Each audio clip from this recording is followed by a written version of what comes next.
کتنے وہ کمینے ہیں جنہوں نے لفظ خطا سے پھر خطا کار بنایا۔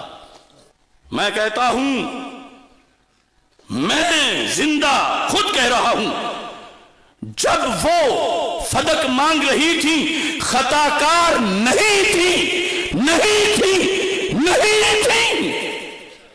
خطا پر تھی کا قول تم نے خطا کار کیوں بنایا؟ اتنی کسی کو اپنی ماں کو گالی دینے میں لذت نہیں آتی؟ کچھ ایسے نام نہاد سید ہوئے جنہوں نے ایف آئی آر میں بھی بعد میں بھی لکھا کہ اس نے تو خطا کار کہہ دیا۔ تو میں کہتا ہوں، جب مانگ رہی تھی خطا کار، سارے بولو خطا کار، خطا کار، خطا کار۔ اور پھر اتنا مجھے سمجھاتے ہوئے وقت گزر گیا، جیل جانے سے پہلے 35 گھنٹے کی میری تقریریں، کہ یہ خطا بمانا گناہ نہیں ہے۔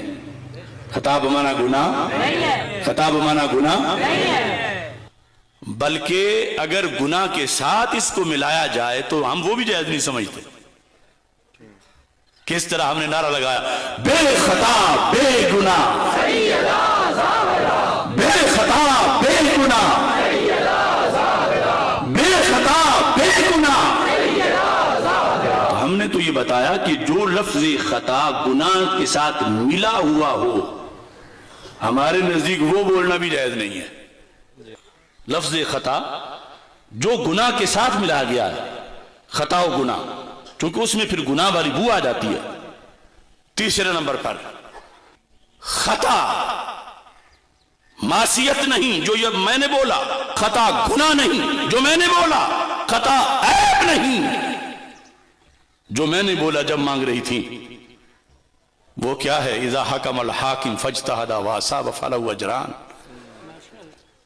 کہ اجتہاد میں درستگی ہو تو 2 نیکیاں، خطا ہو تو پھر بھی 1 نیکی، گناہ نہیں۔ لہذا جن لوگوں نے خطا کا معنی گناہ کرنا ہے، انہیں میں کہتا ہوں، یہ تمہارا جو گناہ والا خطا ہے، یہ میری عبارت میں مت بولنا۔